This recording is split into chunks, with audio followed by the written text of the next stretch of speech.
تو اسی کے تحت ہم یہاں پر ترکیب کریں گے. تو ناو بن جائے گا مضاف.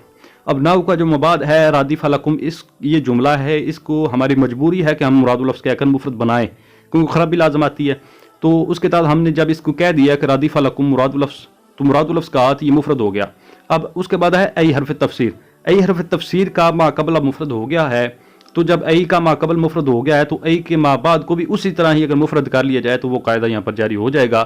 تو ہم وہ کر لیتے ہیں، تو قاعدہ جاری کر لیتے ہیں. جیسے ناو مضاف، رادف لکم مراد الفظ مبدل منہ، ای حرف تفسیر رادفکم مراد الفظ بدل، مبدل منہ اپنے بدل سے مل کر ناو کا مضاف الیہ.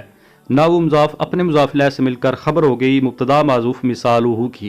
مثال مضاف حاض بن مضاف الیہ راجع بسوے لام زیادت، مضاف مضاف الیہ مل کر مبتدا اور یہ خبر جملہ اسمیہ خبریہ ہو گیا. اس کے بعد آگے یہ جو درمیان میں مثالیں ہیں ان کی تفصیلی ترکیب بعد میں کرتے ہیں، ایک بار آخر تک چل لیں. تو اس کے بعد ہے ناو جئتک لاکرامک، لام تعلیل کی جو مثال آ گئی.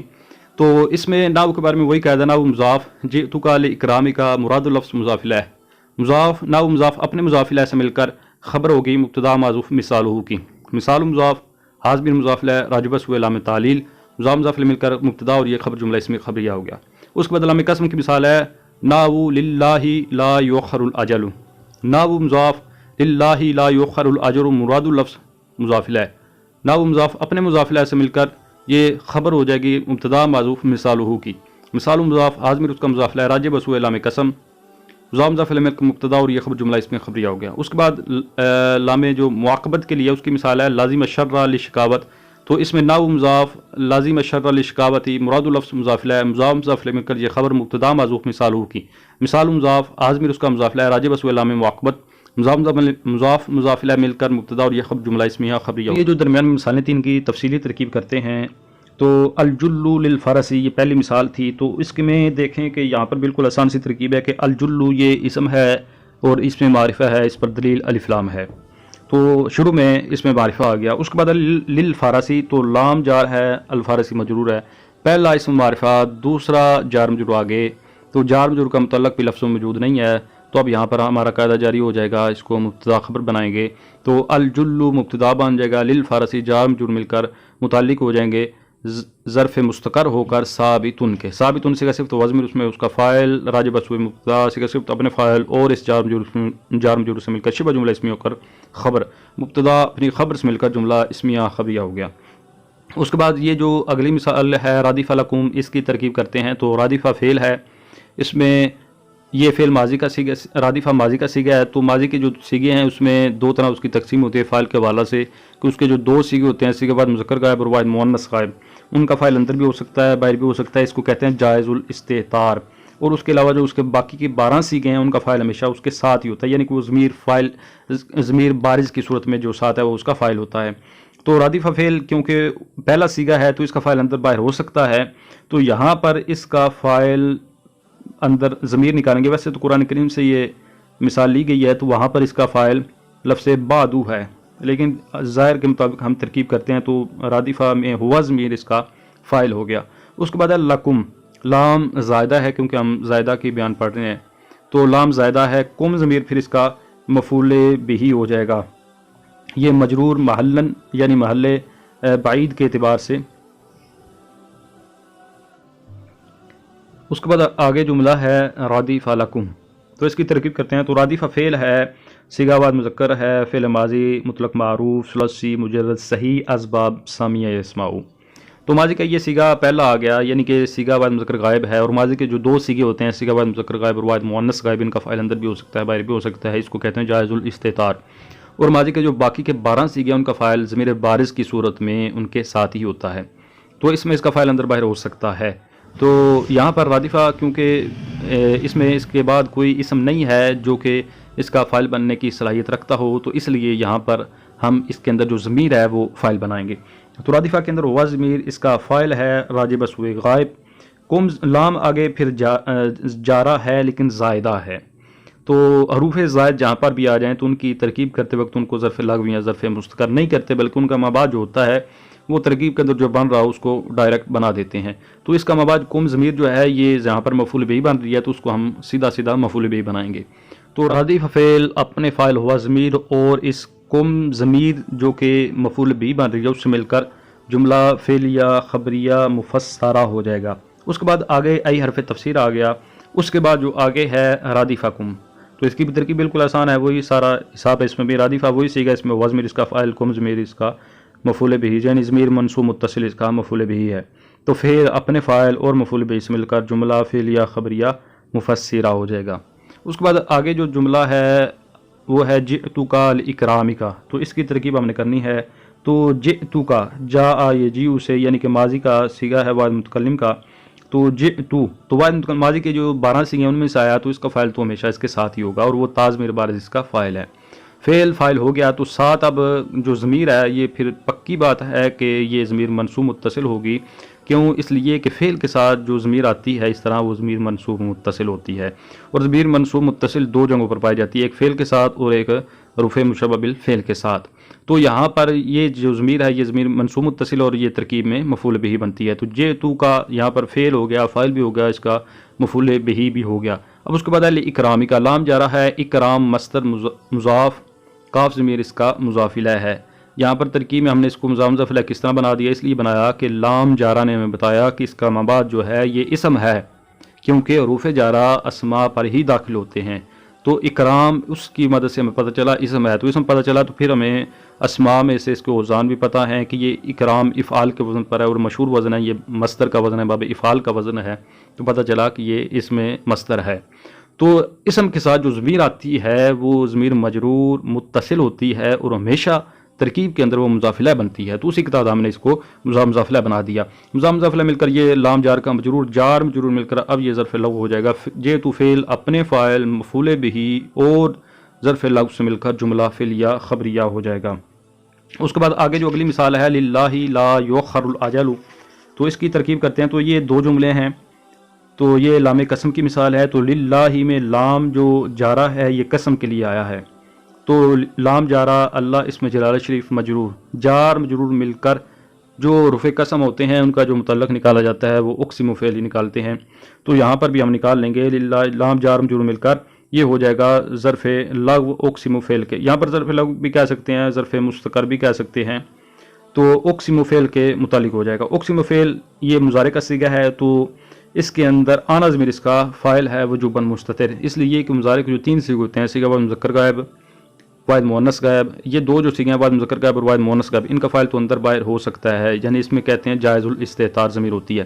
اس کے بعد جو اس کے 3 صیغے ہیں، صیغہ واحد مذکر حاضر، واحد متکلم اور جمع متکلم، ان کا فاعل ہمیشہ ان کے اندر ہوتا ہے، اس کو کہتے ہیں واجب الاستتار، اور باقی کے جو صیغے ہیں ان کا فاعل ان کے ساتھ ہوتا ہے ضمیر کی شکل میں، تو یہاں پر یہ 3 میں سے آیا تو اس کا فاعل اس کے اندر ہوگا، اقسمو میں آنا ضمیر اس کا فاعل ہے، اقسم فعل اپنے فاعل اور جار مجرور سے مل کر جملہ فعلیہ انشائی۔ اس کے بعد جو اگلا جملہ ہے لا یؤخر الاجل، تو اس میں لا یؤخر یہ صیغہ ہے واحد مذکر غائب، فعل مضارع منفی مجہول ثلاثی مزید فی ہے، اور یہ معموز الفا ہے، باب تفعیل سے ہے، تو یہ مجہول کا صیغہ ہے، مضارع مجہول کا صیغہ ہے، تو اس کے بعد جو ہوگا وہ پھر نائب فعل بنائیں گے، تو یہ صیغہ ان میں سے آیا کہ جن کا فاعل اندر بھی ہو سکتا ہے باہر بھی ہو سکتا ہے، لیکن یہاں پر اس کا جو فاعل یعنی یہاں پر اس کو ہم نائب فعل سے تعبیر کریں گے تو وہ اس کا باہر ہے، اور لا یؤخر الاجل، اجل جو ہے یہ اس کا نائب فعل ہے، تو فعل اپنے نائب فعل سے مل کر جملہ فعلیہ خبریہ ہو کر یہ جواب قسم۔ اس کے بعد اگلا جملہ ہے لازم الشر للشقاوتی، تو لازمہ یہ ماضی کا صیغہ ہے، صیغہ بعد مذکر غائب ہے، فعل ماضی ثلاثی مجرد صحیح باب سامی یسمع، تو ماضی کے یہ ان صیغوں میں سے آیا جن کا فاعل اندر بھی ہو سکتا ہے باہر بھی ہو سکتا ہے، تو اس میں اس کا فاعل اس کے اندر ہے ہوا ضمیر، ہوا ضمیر مرفوع متصل مستتر، اس کا فاعل راجب اسوء غائب۔ اس کے بعد ہے الشرہ، تو جب فعل فاعل ہو گیا تو ظاہری بات اب اس کے بعد اگر کوئی اسم آئے گا تو وہ مفعول بہ ہوگا، اور الشرہ اس کا مفعول بہ ہو گیا۔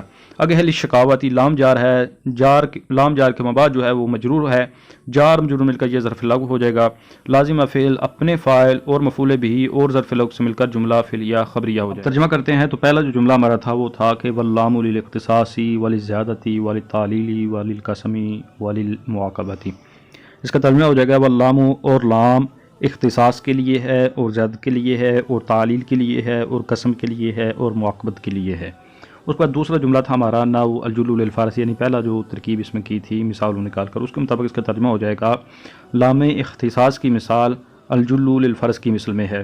اس کے بعد الجل للفرس کی ترکیب الگ سے ہو جائے گی کہ جھول گھوڑے کے لیے ہے۔ اس کے بعد آگے جو تھا ناو رادف لکم ای رادفکم، اس کی جو پہلی ترکیب تھی مثال نکال کر، اس کا مطابق اس کا ترجمہ ہو جائے گا کہ لام زیادت کی مثال رادف لکم یعنی رادفکم کی مثل میں ہے۔ اس کے بعد رادف لکم کا ترجمہ ہے فلاں شخص تمہارا ردیف ہے یعنی تابع ہے، اس طرح رادفکم کا بھی وہی ترجمہ۔ اس کے بعد آگے جملہ تھا ناو جئتک لاکرامی کا، تو اس کی جو پہلی ترکیب تھی اس کے مطابق ترجمہ ہو جائے گا کہ لام تعلیل کی مثال جئتک لاکرامک کی مثل میں ہے۔ جئتک لاکرامک کا ترجمہ ہے کہ میں تیرے پاس آیا تیری عزت کی خاطر یا تیری عزت کرنے کی وجہ سے۔ اس کے بعد ہے کہ مثال نکال کر، یعنی پہلی جو ترکیب تھی اگلی کہ لام قسم کی مثال للہ لا یؤخر الاجل کی مثل میں ہے۔ اس کے بعد جو آگے ہے للہ لا یؤخر الاجل، تو اس میں للہ کیونکہ یہ الگ جملہ ہے تو اس کی ترکیب اس کا ترجمہ ہو جائے گا کہ اللہ کی قسم، یعنی مرادی ترجمہ یہ بنے گا لا یؤخر الاجل، موت مؤخر نہیں ہوگی یعنی موت میں تاخیر نہیں ہوگی۔ اس کے بعد آخری جو جملہ تھا، آخری جو مثال ہے اس کی جو ترکیب پہلی تھی کہ لام معاقبت کی مثال لازم الشر لشکاوت کی مثل میں ہے۔ اس کے بعد لازم الشر لشکاوت کا ترجمہ ہے کہ اس نے شر کو لازم پکڑا بدبخت ہو گیا۔ اب باقی مسائل کو مختصر طریقے سے دیکھ لیتے ہیں۔ پہلے ہم لام پر حرکت کے بارے میں بات کرتے ہیں کہ لام پر کون سی حرکت پڑی جاتی ہے۔ جس طرح پیچھے جو با گزری تو با ہمیشہ مکسور ہوتی ہے، یعنی اس پر پڑھنے کے لیے کسرہ پڑا جاتا ہے۔ ویسے تو یہ تمام حروف مبنی ہوتے ہیں، ان پر جو حرکت آتی ہے اس کو اعراب نہیں کہنا، لیکن حرکت تو اس پر آئے گی۔ تو با جو ہوتی ہے اس پر کسرہ آتا ہے، جس طرح بسم اللہ میں دیکھیں با پر کسرہ آیا۔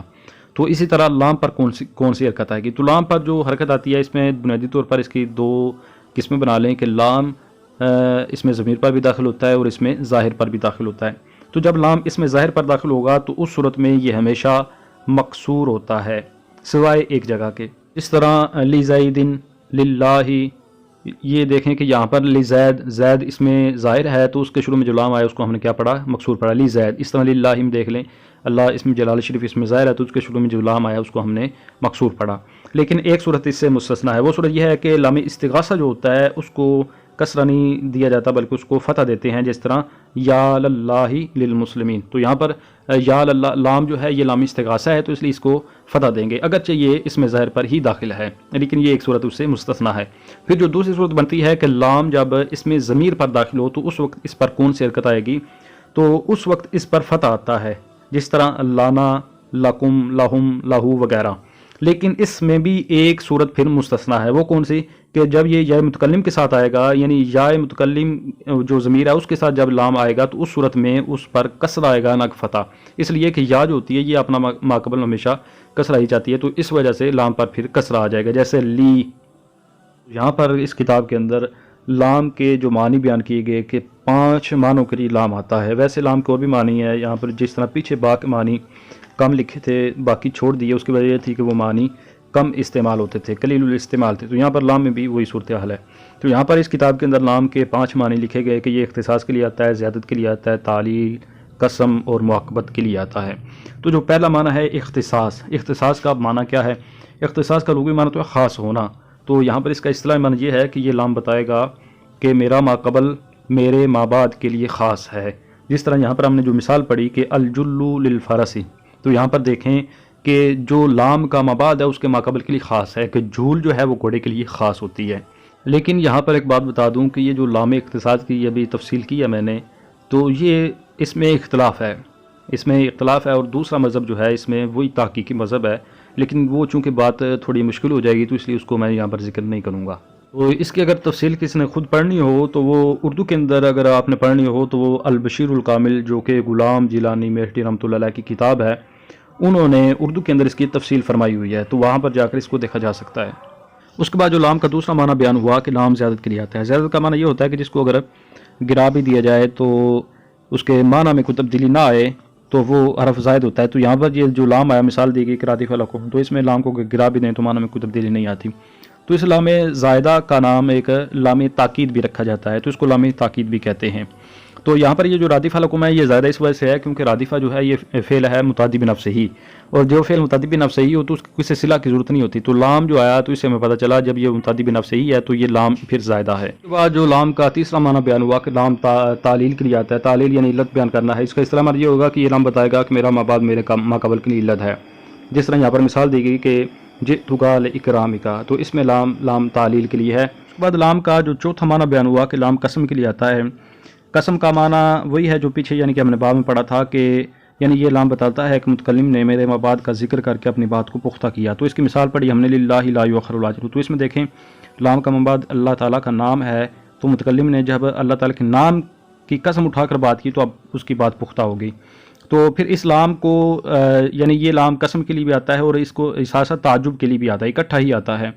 تو اس میں یہ جو لام ہے یہ اس میں جلالت کے ساتھ خاص ہے، یعنی قسم اٹھاتے وقت لرب الکعبہ بھی نہیں کہہ سکتے، کیوں؟ اس لیے کہ لام جو ہے یہ اس میں جلالت کے ساتھ خاص ہے۔ اسی طرح یہ جو لام ہے اس کا جو فعل ہوتا ہے اس کو وجوبی طور پر حذف کرتے ہیں، اس کا حذف کرنا واجب ہوتا ہے، جس طرح یہاں پر للہ ہی ہے تو یعنی یہ نہیں کہہ سکتے کہ اقسم للہ، اس کی وجہ یہ ہے کہ اس کے فعل کو حذف کرنا واجب ہوتا ہے۔ اس کے بعد جو لام کا آخری معنی بیان ہوا کہ لام معاقبت کے لیے آتا ہے۔ لام معاقبت کا معنی ہوتا ہے پیچھے آنا، تو اس کا اصطلاح معنی یہ ہے کہ یہ لام بتائے گا کہ میرا ما بعد میرے متعلق کا نتیجہ ہے، یعنی اس کی آسان سی تعریف یہ بنے گی کہ یہ لام بتاتا ہے کہ میرا ما بعد میرے متعلق کا نتیجہ ہے، جس طرح ہم نے مثال پڑھی کہ لازم الشر لشکاوتی، تو اس میں جو لام کا ما بعد ہے شکاوت وہ اس کے ما قبل کا نتیجہ ہے، یعنی کہ فاعل نے جب شر پکڑا تو اس کو پھر شکاوت لازم ہو گئی، تو یہ اس کا نتیجہ بن گیا۔ اس لام کے اور بھی نام ہیں، اس لام کو لام مال بھی کہتے ہیں، اس کو لام سرورت بھی کہتے ہیں، اس کو لام تاکید بھی کہتے ہیں۔ ان پانچ کے علاوہ لام کے اور بھی معنی ہیں، جیسے لام استحقاق کے لیے آتا ہے، ملک کے لیے آتا ہے، تملیک کے لیے آتا ہے، شبہ تملیک کے لیے آتا ہے، اسی طرح بمعنی الہ آتا ہے، الا کے معنی میں آتا ہے، فی کے معنی میں آتا ہے، تو اس طرح اور بھی اس کے معنی ہیں جن کو مصنف صاحب نے ذکر نہیں کیا اسی وجہ سے کہ وہ معنی جو ہیں وہ قلیل الاستعمال ہیں، تو قلت کی وجہ سے ان کے کم استعمال ہونے کی وجہ سے ان کو مصنف صاحب نے ذکر نہیں کیا۔ تو اس کے ساتھ ہی آج کے اس سبق کا اختتام ہوا، انشاءاللہ نئے سبق کے ساتھ حاضر ہوتا ہوں، تب تک کے لیے اجازت۔ السلام علیکم ورحمۃ اللہ وبرکاتہ۔